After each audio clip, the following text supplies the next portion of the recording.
week about 3 years advance 2030 2029 2027 20 basa dey ya ye kitana no krana ye kitana sem no butubutu ho ani ya bra kitana sem no bia no yi wo ho etu ye krasem dada de nyako boba se be previous obese ya obese ye jeba adboyefo ye kitana hade ye kitana sem hallelujah ye hu be de kai ye mo ye hu debi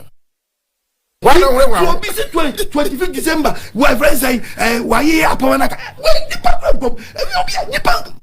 asem grani adia wo ye say what you position you abamem afani on 40,000 franc 40,000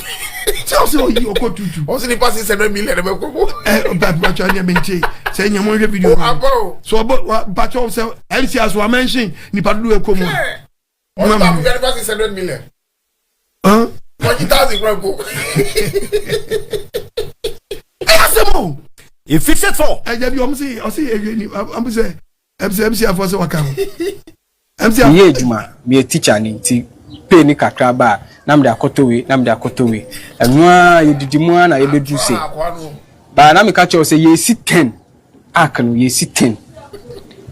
metumi aye mo 6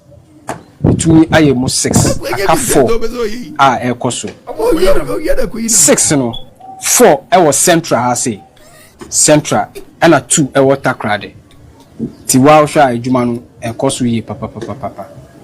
na capacity no na me catch you say 600 million and I become 600 million and mboa obia pe ba ni obema pe ti capacity ni there the more ankofo eba no the more na expanding spiritual winner here kasa mboa no there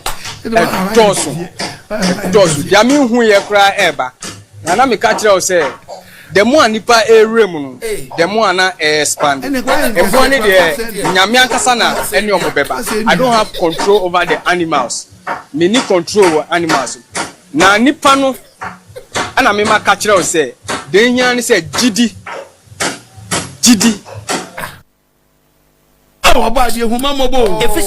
Ephesians chapter 4 verse 14 man na so nya motafo me sema me nya nkwala wai enchechire enfre biara awusu ombi bi fion da wusu obi mo bi apa edum dia kone aba won awarefo no dim ni ka jane ku awo nipa brede tom nipa brede o tom brede papa eni free nam na da na dem eni free enam dan na da na dem da na de umpe no kra na atro na fa yonko